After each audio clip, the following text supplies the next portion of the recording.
Muy buenas, ¿qué tal? Bienvenido de nuevo al canal. Bueno, hoy, como estáis viendo en pantalla, tengo este amplificador de la marca Sony, en concreto el modelo F808ES. La verdad es que es una auténtica maravilla de amplificador con tecnología MOSFET en sus transistores finales de potencia. Bueno, ya sabéis que la serie ES de Sony, que es una serie de equipos de alta calidad con unas especificaciones técnicas correspondientes a equipos de alta fidelidad. Este modelo salió al mercado en los años 90 y creo que es uno de los últimos modelos que Sony comercializó con la distinción ES. Bueno, ya sabéis que este tipo de datos, pues alguno de vosotros seguramente sabrá más que yo sobre la evolución de los diferentes modelos de las diferentes marcas, y bueno, no estaría mal que, si me equivoco, lo pusiera ahí en los comentarios. Un amplificador de alta fidelidad, sólido y bien construido. La verdad es que si tocamos el amplificador se detecta y se desprende que huele a calidad en el potenciómetro de volumen, en el chasis, en la serie de controles que tiene aquí ocultos. Todos son controles metálicos, robustos,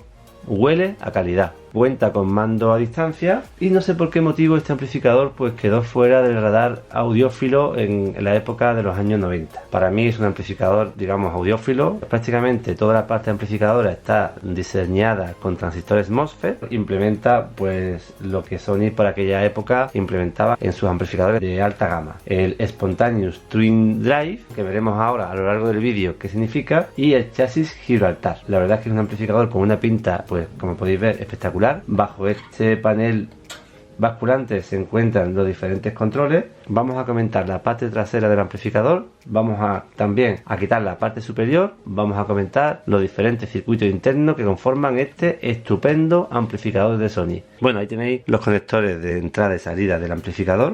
Son conectores que están chapados en oro. Como entrada tenemos una entrada de fono, entrada de radio, de CD, auxiliar, 3 entradas para cassette, cintas cassette, una salida de pre-out. Podemos utilizar el preamplificador interno y poder conectar otra tapa externa de potencia. Conectores de altavoces, que la verdad es que tienen una calidad estupenda, con impedancia de 4 a 16 ohmios si utilizamos una pareja, o bien de 8 a 16 si utilizamos dos parejas. Tenemos una señal de control para conectarlo a equipos de la serie ES, una entrada directa hacia la etapa de potencia. Si conectamos aquí utilizamos solamente la etapa de potencia del amplificador integrado, y aquí tenemos un bucle de entrada-salida para conectar, por ejemplo, un procesador. Tenemos que seleccionarlo desde el panel frontal y bueno, tendríamos la señal que sale hacia el procesador o ecualizador, por ejemplo, y aquí conectaríamos la señal de retorno del ecualizador o procesador. Bastante completo, donde tenemos bastantes posibilidades de conexión. Bueno, pues entonces vamos a proceder a quitar la tapa superior de este estupendo amplificador y vamos a ir viendo toda y cada una de las partes que conforman su interior.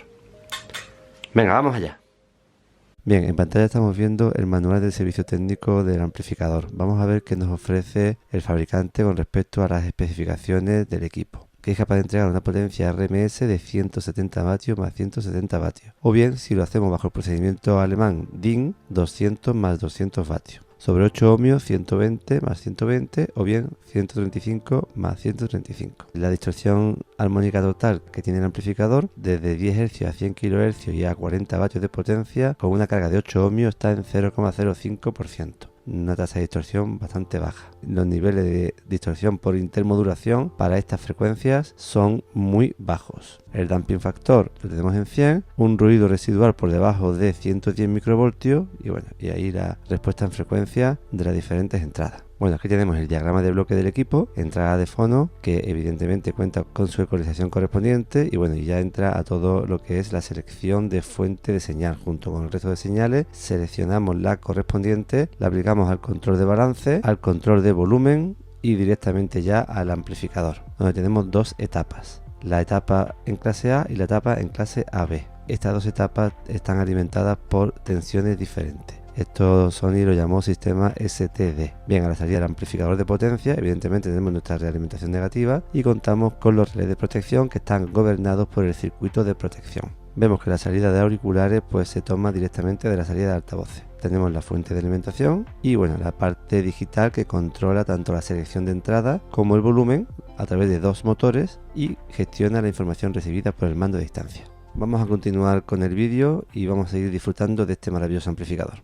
hemos quitado la tapa superior del amplificador. Una vez quitada la tapa, pues tengo que siempre recordar que manipular equipos electrónicos es bastante peligroso. Podemos provocar un incendio, podemos llevarnos una descarga eléctrica, incluso la muerte. La manipulación de cualquier equipo eléctrico o electrónico solamente se tiene que hacer en talleres especializados con procedimientos homologados que cumplan con la normativa de riesgo, prevención, seguridad, etcétera, de cada país. Lo que veis en los vídeos que yo hago no es ninguna referencia, ni yo soy un experto en seguridad, ni conozco la normativa que existe en cada lugar. Bueno, dicho esto, aquí estoy viendo el interior de este fabuloso amplificador de audio. La verdad es que esta serie S de Sony es una serie buenísima, con unas especificaciones técnicas de alto nivel, de equipos de alta fidelidad, no cabe en la más mínima duda, y por supuesto con una construcción muy sobria. Cuenta con ciertos detalles que lo hacen de un amplificador de alta gama. En los vídeos que voy haciendo, pues vais viendo que siempre la estructura de los equipos amplificadores, pues prácticamente es similar en todo y cada uno de los equipos que abrimos. Contamos principalmente con nuestro transformador, que en este caso es un transformador perfectamente blindado del transformador, que veis la entidad que tiene, que es increíble. Desde los secundarios del transformador alimentamos a sendos puentes rectificadores, que en este caso contamos con 2 puentes rectificadores, puesto que este equipo cuenta con el sistema STD, que no es otra cosa que tener 2 tensiones continuas, una para alimentar la parte controladora y preamplificadora, que casi siempre en este tipo de equipo es clase A, y otra para alimentar la parte de potencia,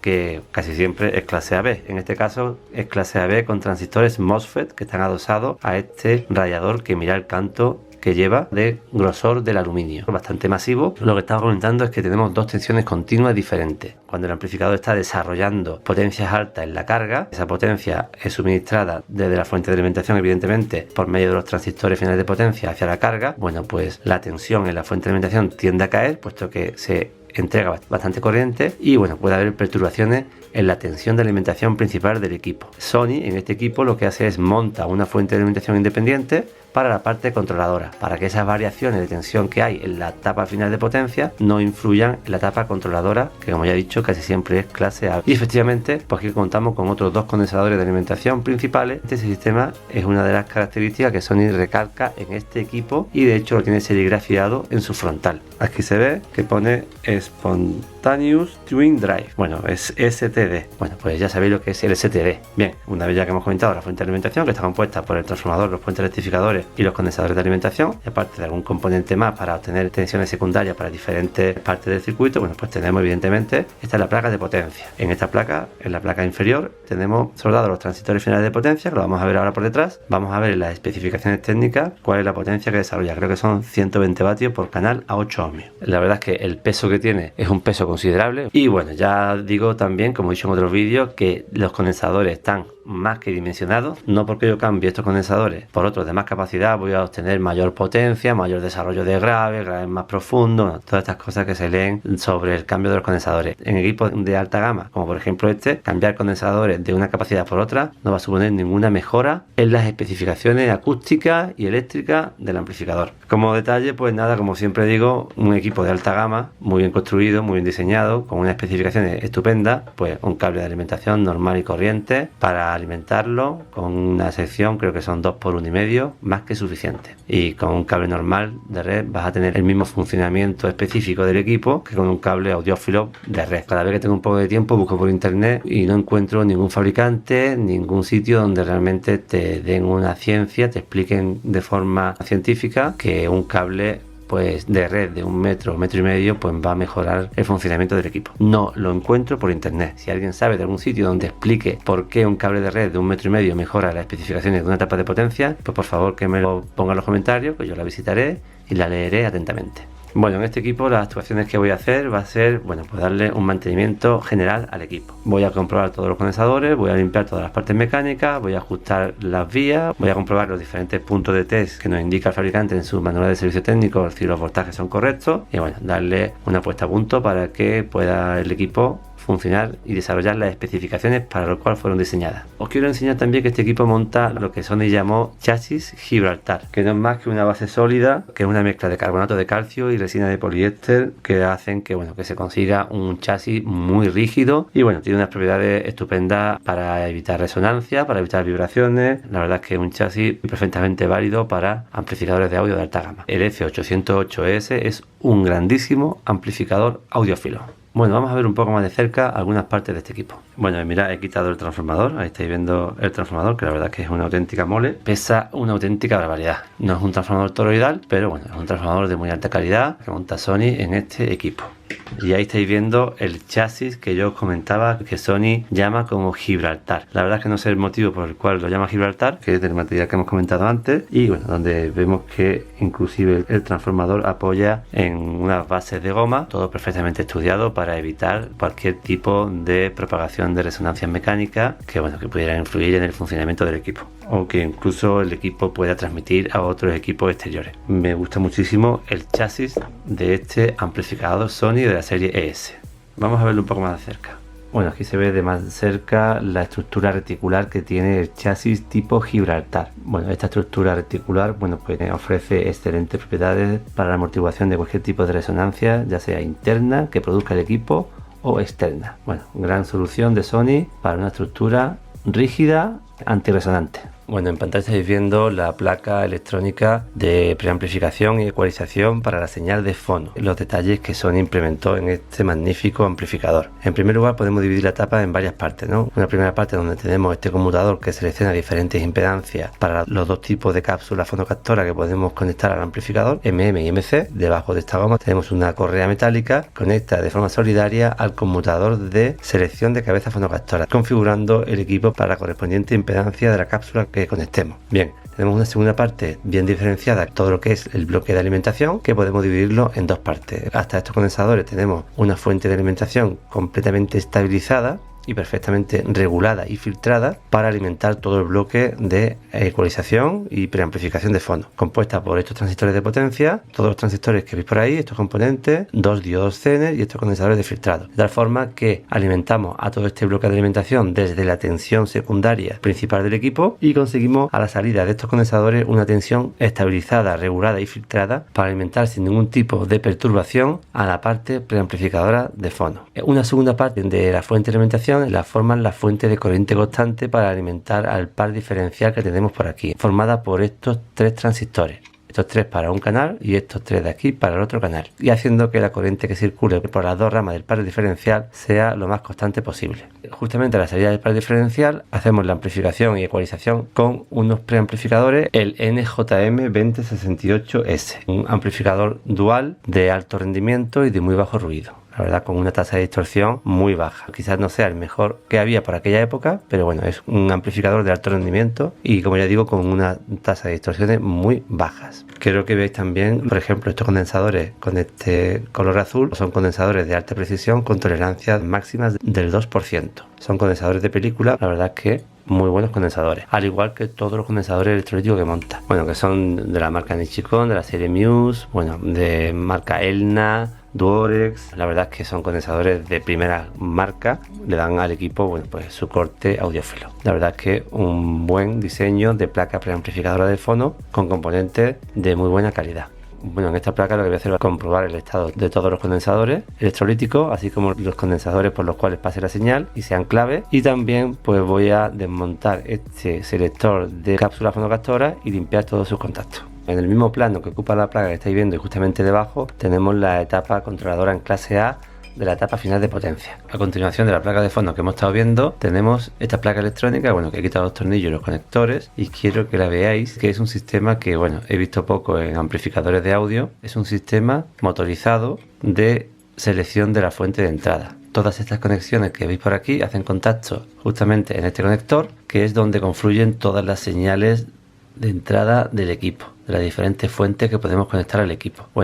La selección de la fuente correspondiente se hace a través de este circuito motorizado. Esto se hace justamente aquí y se hace de forma motorizada a distancia. De esta forma podemos seleccionar la fuente que queramos con el mando de distancia. La verdad que es un sistema que yo no sé muy bien por qué Sony implementó este sistema tan extraño de selección de señal de entrada. Lo que me toca entonces es desmontar toda esta sección y limpiar todos los contactos de los diferentes discos de contacto que tengamos dentro. Esto hay que hacerlo con mucho cuidado y con mucho detenimiento, porque si se parte algo de aquí dentro, pues la verdad es que tenemos un problema a la hora de repararlo. Justamente debajo de la tapa de fono tenemos la primera de las dos tarjetas que conforman el amplificador en sí. Bueno, ya estáis viendo en pantalla la placa que estaba justamente debajo del amplificador y ecualizador de fono. Y tenemos aquí la placa más importante de este amplificador Sony. Esto es un canal y esto es el otro canal. Bueno, y en cada canal se implementa la etapa diferencial y la etapa amplificadora de voltaje en clase A. Justamente de esta etapa atacaríamos ya a la etapa final de potencia compuesta por los transistores MOSFET, que está implementado en la otra placa principal del equipo. Digamos que tenemos dos placas principales, esta que estáis viendo aquí y la otra donde están los transistores finales de potencia. Si observamos uno de los dos canales, por ejemplo este de aquí, podemos ver que la señal de audio entra por este conector y alcanza directamente al amplificador diferencial que estáis viendo aquí en pantalla, que es este de aquí. Justamente a la salida del amplificador diferencial contamos con una tapa cascodo para adaptar impedancia y mejorar el rendimiento de la tapa diferencial. Toda esta etapa viene alimentada por un espejo de corriente, en este caso a través de este doble transistor bipolar, para hacer que las corrientes que circulen por cada uno de los dos tramos del amplificador diferencial sea lo más idéntica posible. Como fuente de corriente constante para esta etapa contamos con estos tres transistores, este y este. Bueno, y realmente como amplificador de voltaje contamos con este transistor, este de aquí, que funciona en clase A. De este transistor de voltaje ya atacamos directamente a la etapa final de potencia. Bueno, previamente tienen que intervenir también una serie de transistores para establecer el sesgo de los transistores finales de potencia y también transistores de protección. Pero bueno, podríamos decir que desde este transistor amplificador clase A atacaremos directamente ya a la etapa final de potencia. Quiero que veáis que nuevamente en esta etapa se montan componentes de alta calidad. Nichicon de la serie Muse, condensadores de poliestireno con coeficientes muy bajos de ruido para la zona más sensible de esta etapa, que es la principal del amplificador. Bueno, transistores de muy bajo nivel de ruido específicos para amplificadores de audio. Y en esta etapa realmente se determina gran parte de las especificaciones técnicas de este amplificador. Esta placa está alimentada con una tensión continua independiente de la tensión continua que alimenta la etapa final de potencia. Normalmente en otros amplificadores estas etapas están junto a la etapa de transistores finales de potencia. En otros amplificadores aquí ya se desarrollaría en la misma placa toda la amplificación de potencia. Pero como ya hemos comentado que la amplificación de potencia tiene transistores MOSFET que tienen una altísima impedancia de entrada, pues nos permite separar la parte diferencial y amplificador de voltaje de la parte de potencia. Voy a comprobar todos los condensadores de esta placa y los que yo estime que haya que sustituir, pues lo voy a hacer.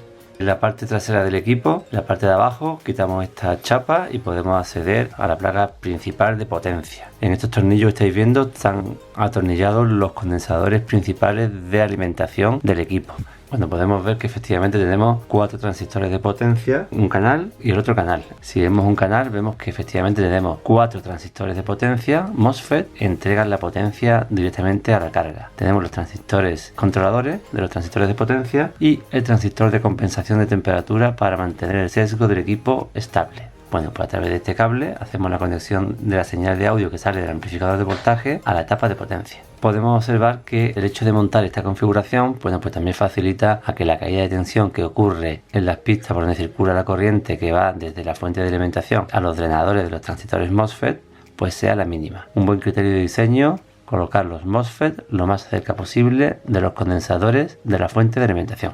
Bueno, como ya hemos comentado, justamente en esta parte tenemos la placa de potencia, donde se integra la fuente de alimentación principal y los transistores finales de potencia. Y vamos a observar los condensadores electrolíticos que podemos extraer, el módulo de filtrado principal. Bien, aquí estamos viendo los condensadores principales de filtrado, que si observamos son de la marca Elna de la serie Silmic, que es una serie específica para condensadores de audio. La verdad es que son unos condensadores de alta calidad que monta Sony en este amplificador. Son de 15.000 microfaradios, condensadores muy buenos. Mirad, 15 milifaradios, 15.000 microfaradios. La verdad es que estos condensadores están perfectos, con una SR de 0,03 ohmios a 1 kHz. Y al quitar los condensadores podemos apreciar la placa principal de potencia. Vamos acercando un poco más a la placa y la comentamos. Ahí estáis viendo la placa principal de potencia, donde destaca la conexión de los condensadores de filtrado, puentes rectificadores de las dos tensiones de alimentación. Y bueno, en esta parte de aquí tenemos el circuito protector de altavoces, en torno al circuito archiconocido y muy utilizado UPC 1237, que ejecuta la función para la cual se desarrolló de forma excelente: proteger nuestros altavoces. Este circuito integrado monitorea en todo momento la salida del amplificador y si aparece algún tipo de tensión continua, automáticamente activa el relé de protección. Aparte también de evitar cualquier ruido a la hora de encendido y del apagado del amplificador. También por aquí tenemos los potenciómetros de ajustes de las vías del amplificador y ajustar ese potenciómetro para que se mida 30 milivoltios entre estos dos puntos, lo cual indicará que el sesgo de los transistores finales de potencia es correcto.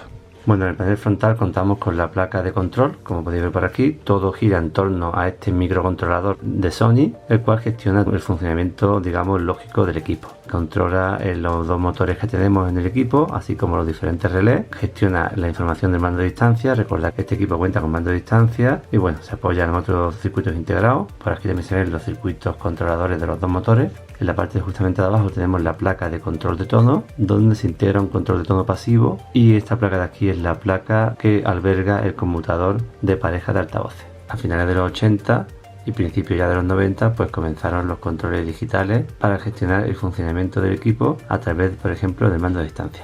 Bueno, aquí tenéis los condensadores que he quitado del amplificador, que están la verdad que bastante por debajo de su valor nominal. Para que lo veáis, por ejemplo, veis que este marca 470 microfaradios. Si lo medimos, una capacidad de 255 microfaradios. La verdad que bastante por debajo de su valor nominal. Si cogemos otro cualquiera, por ejemplo este, vemos que marca 141 microfaradios cuando el condensador es de 220 microfaradios. Que estos condensadores estén todos por debajo, bastante por debajo de su capacidad nominal, afecta en el funcionamiento eléctrico del equipo y puede llegar a afectar a la respuesta acústica del mismo. Por eso es importante comprobar los condensadores electrolíticos en equipos que tienen ya más de 30 años. Mirad, estos por ejemplo son de una buena marca, Nichicon, pero aún así están desgastados.